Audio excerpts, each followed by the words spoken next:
Jadi untuk itulah juga ada target kapan Anda melakukan ini, melakukan ini, melakukan ini, melakukan ini. Demikian juga dengan transformasi layanan kesehatan rujukan ini. Gitu.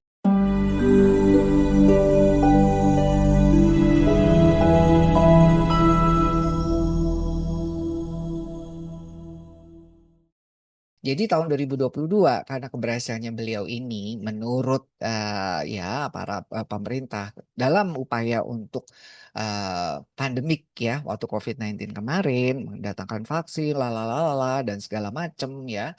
Akhirnya beliau itu merasa bahwa ada layanan kesehatan kita ini perlu ditransformasi termasuk dalam level skala digital. Jadi ini diluncurkanlah platform namanya Satu Sehat. Jadi Satu Sehat ini bukan dimiliki oleh kita, saya petugas medis, petugas kesehatan itu, tapi seluruh warga negara Indonesia. Jadi menjadi juga citizen app ya. Jadi setiap warga negara citizen di Indonesia itu bisa data-data, terutama data-data kesehatannya itu bisa masuk dalam satu aplikasi namanya Satu Sehat. Nah, ini ada digital transformation yang khusus untuk warga negara Indonesia. Mereka juga meluncurkan bahwa platform Indonesian Health Digital ini, Indonesian Health Service ini merupakan platform yang akan dikembangkan waktu itu ya oleh Kementerian Kesehatan Indonesia, di mana ini ada konektivitas data. Data dari mana? Data dari semua ya, baik itu dari masyarakat, jadi citizennya maupun partner sistem di layanan kesehatan. Makanya disebut platform Indonesian Health Service, layanan kesehatan Indonesia dalam satu platform besar. Jadi masyarakatnya ikut juga si partner-partner yang ikut kontribusi dalam sistem layanan kesehatan itu juga ikut. Di mana warga negara Indonesia itu bisa dapat layanan primer ya dari layanan kesehatan perseorangan ataupun juga komunitas di layanan primer. Kemudian layanan sekunder, layanan kesehatan perseorangan ya. Kemudian layanan farmakes, farmasi dan alat-alat kesehatan. Kemudian ketahanan kesehatan berkaitan dengan preparedness tuh kalau misalnya ada pandemik atau penyakit-penyakit emerge baru ya, emerge disease atau re-emerging diseases ya, contoh-contoh sekarang ini lagi mulai ada flu baru masuk di Indonesia, tapi Kementerian Kesehatan it's okay itu kayak flu biasa gitu ya. Terus juga kaitannya sama pembiayaan kesehatan ya, termasuk di sini adalah jaminan kesehatan nasional kita. Dan kemudian SDM kesehatannya untuk lebih terstandarkan. Jadi harapannya juga tidak ada lagi tenaga medis, tenaga kesehatan gadungan gitu ya. Kemudian bioteknologi yang kaitannya dengan pengembangan yaitu teknologi dan biologi. Ada juga ini Kementerian Kesehatan mengembangkan yang khusus untuk genom dan biometrik yang sekarang ini digadangkan di beberapa rumah sakit kementerian ya, vertikal ya. Kemudian juga manajemen internal berkaitan dengan analisa data-data ini semua itu nanti mungkin bisa mengkontribusikan terhadap kebijakan. Nah, bank data besar ini itu makanya disebut sebagai Indonesia Digital Health Transformation ya. Nah, di dalam digital health transformation itu karena datanya itu bank data besar ya dari layanan primer, sekunder dan segala macamnya, maka penting sekali harus pakai electronic medical record. Jadi harus. Jadi rekam medisnya harus elektronik, which is yang sekarang ini semua rumah sakit sudah pakai electronic medical record ya. Nah, dalam kaitannya dengan electronic medical record itu ada salah satu aspek krusial ya, yang penting yang perlu diperhatikan dalam implementasi sistem ini adalah interoperabilitas. Maksudnya apa interoperabilitas, Dok? Yaitu kemampuan untuk sistem itu saling terhubung dan bertukar informasi dengan lancar antara berbagai platform elektronik yang berbeda. Nah, dalam hal ini ya sistemnya ini bisa menghubungkan semua platform elektronik di semua layanan tadi dalam satu bank digital besar namanya aplikasi Satu Sehat. Jadi misalnya ya supaya semua karena kita itu punya data dalam satu rekam medis ya kalau kita itu pergi ke layanan kesehatan primer atau sekunder atau kita itu beli obat lah ya atau kita itu dapat vaksin lah atau kita itu pakai BPJS kita lah ya atau kita itu terkena misalnya penyakit emerge atau emergency disease dengan hasil lab-labnya misalnya positif COVID-19 lah atau juga kaitannya mungkin, kita itu sebagai responden misalkan untuk biometrik atau, eee, genom dan segala macam atau juga kaitannya dengan nanti, demografinya dan segala macam yang kaitannya dengan kebijakan, itu semua bisa dianalisa lewat satu bank data besar. Jadi mau dari Aceh sampai Papua, Sabang sampai Merauke, itu semua data bisa dikumpulin dan masuk dalam satu bank data. Yang itu dibilang interoperabilitas. Jadi kita tuh nggak bisa sembunyi-sembunyiin data gitu ya. Mau dari, dirujuk dari rumah sakit di kecil, kemudian rumah sakit besar, itu bisa terkoneksi datanya. Itulah namanya data interoperabilitas. Jadi contoh nih, misalnya sekarang ini masih di level misalnya hospital chain, misalnya contoh ambillah, rumah sakit Hermina dengan banyak sekali rumah sakit dari mana-mana ya, ada sekitar more than 50, hospitals. Jadi kalau dirujukan sesama rumah sakit Hermina, mereka itu dalam satu bank data besar bisa kelihatan semua ya nggak, jadi bisa diklik dokternya siapa, pakai obat apa, udah dirawat apa aja dan segala macam. Termasuk juga misalnya hospital seperti Siloam misalnya atau Mitra Keluarga misalkan. Nah, ini semua dalam satu bank data besar namanya Satu Sehat. Jadi even ya kita itu beda pemilik, mau rumah sakit pemerintah, ataukah itu pusat, ataukah itu daerah, ataukah itu rumah sakit swasta, ataukah itu hospital chain, atau ini milik mandiri, pribadi, perusahaan-perusahaan sendiri ya. Nah, ini berarti bagaimana itu semua data terkonek meskipun itu platform elektroniknya itu berbeda-beda. Misalnya Anda pakai vendor yang mana, vendor yang mana, vendor yang mana, semua masuk dalam satu bank elektronik data besar namanya digital transformation.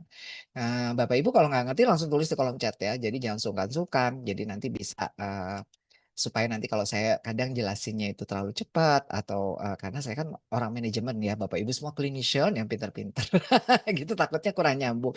Nah, oleh karena itu ada transfer isi rekam medik elektronik itu suatu hal yang biasa.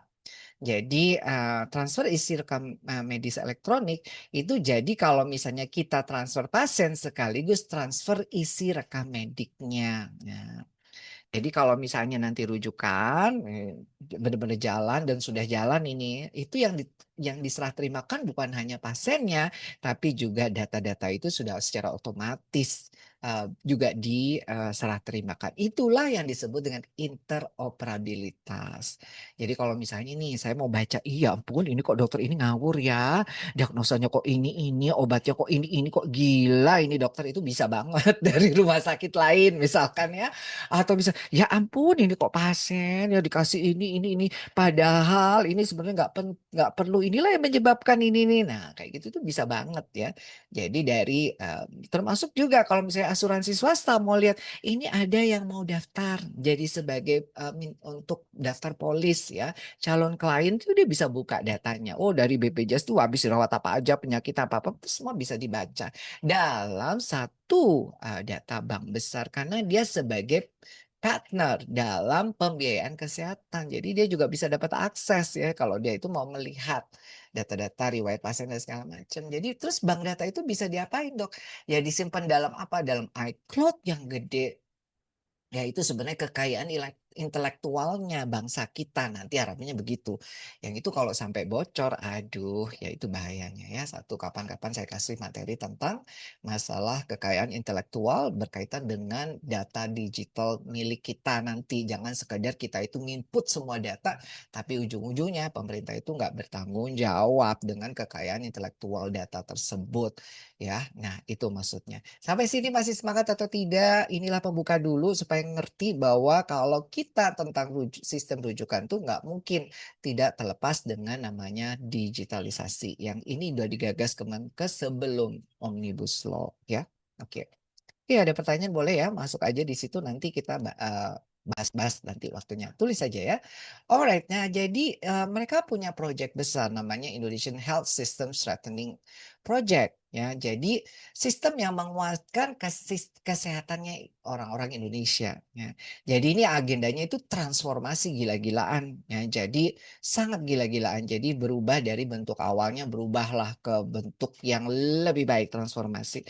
Nah, karena agendanya adalah transformation system, jadi sistem transformasi ya, itu dipecah-pecah menjadi transformasi layanan primer, rujukan, sistem ketahanan kesehatan, transformasi pembiayaan, transformasi SDM, dan transformasi teknologi. Ingat sekali lagi teknologi ya. Jadi nggak mungkin kita itu nggak transformasi dari sisi teknologinya juga.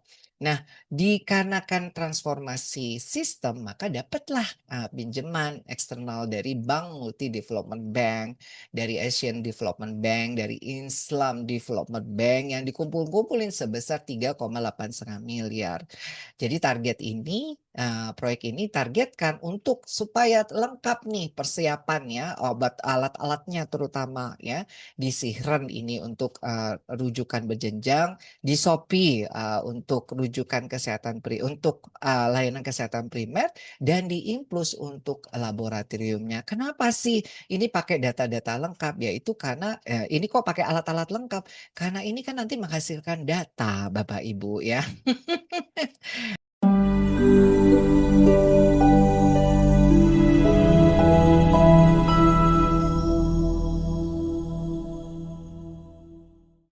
Data itu nanti dikumpulin dalam satu bank data besar digital health transformation dengan simbolis aplikasi namanya Satu Sehat.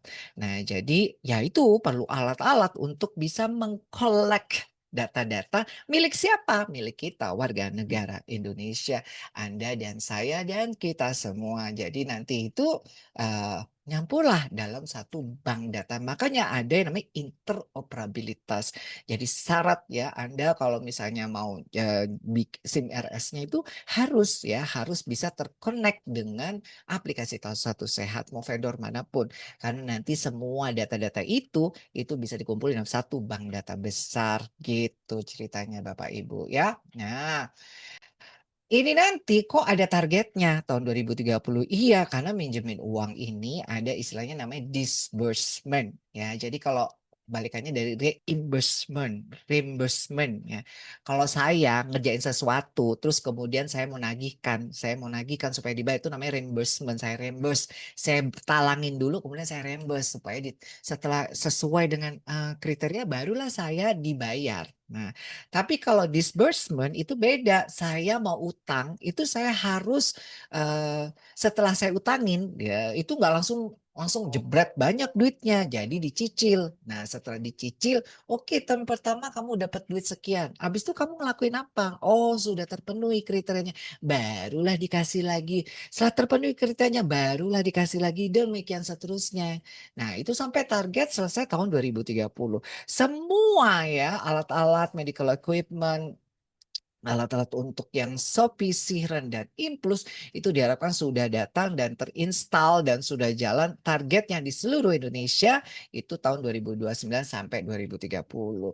Jadi pemerintah pun juga ada targetnya untuk bisa memenuhi indikator disbursement itu kriteria karena ini nggak mungkin mundur ya. Jadi untuk itulah juga ada target kapan Anda melakukan ini, melakukan ini, melakukan ini, melakukan ini. Demikian juga dengan transformasi layanan kesehatan rujukan ini gitu ya. Alright, lanjut ya. Nah, jadi abis itu, nah tahun 2022 tuh udah dicanangkan ya, dimulai proyek itu digagas tahun 2022. Tahun 2023 dikeluarkanlah undang-undang yang disahkan namanya Omnibus Law. Yang khusus untuk kesehatan kita sebut dengan Omnibus Law Kesehatan. Di Omnibus Law Kesehatan tuh ada perubahan definisi daripada rumah sakit itu sendiri. Kalau dulu rumah sakit itu disebut institusi, tapi sekarang itu disebut fasilitas pelayanan kesehatan. Yang mana sama-sama menyelenggarakan pelayanan kesehatan perseorangan ya, perseorangan. Jadi kalau puskesmas di layanan primer itu selain perseorangan juga lebih difokuskan ke layanan kesehatan komunitas. Kalau rumah sakit di perseorangan. Dan mana pelayanan ini harus secara paripurna. Jadi meliputi layanan kesehatan promotif, preventif, kuratif, rehabilitatif, dan atau paliatif. Jadi kalau paliatif itu udah sampai untuk kasus-kasus terminal dengan menyediakan pelayanan rawat inap, rawat jalan, dan gawat darurat. Ya bahkan ditekankan lagi layanan kamar operasi intensif dan juga layanan paliatif gitu. Di mana di sini ditekankan lagi bahwa layanan kesehatan perseorangan yang diberikan oleh rumah sakit itu harus diberikan dalam bentuk pelayanan yang spesialistik dan atau subspesialistik. Jadi bukan pelayanan kesehatan dasar. Nah, jadi tapi di dalam pelayanan spesialistik atau subspesialistik ini boleh rumah sakit ngasih pelayanan kesehatan dasar seperti IGD, perawatan gawat darurat level dasar, dan juga seperti medical check up. Nah, gara-gara perubahan definisi ini sebenarnya akhirnya kemudian rumah sakit pasca Omnibus Law itu harus berubah tata kelolanya. Ya, karena kalau setelah dijelaskan itu memang penting untuk tata kelola yang baru yang disesuaikan dengan Omnibus Law karena di situ juga mencakup ada hak dan kewajiban pasien, hak dan kewajiban tenaga medis, tenaga kesehatan bekerja di Vaskes, hak dan kewajiban Paskes, termasuk juga implikasi hukum kalau ada hal-hal yang tidak rumah sakit atau tenaga medis, tenaga kesehatan tidak menjalankan kewajibannya. Makanya harus berubah tata kelolanya. Termasuk perubahan ini dikarenakan rumah sakit itu diharapkan adalah tempat layanan yang spesialistik dan atau subspesialistik artinya jelas kompetensi spesialisasinya. Jadi berbasis kompetensi. Nah, karena berbasis kompetensi, sementara rumah sakit itu level kompetensinya bisa berbeda-beda, maka yang namanya rujukan itu sesuatu yang harus terintegrasi dan rujukannya berbasis kompetensi. Nah, inilah jadi kalau ditanya rujukan berbasis kompetensi itu ya balik lagi adalah amanahnya si undang-undang ini.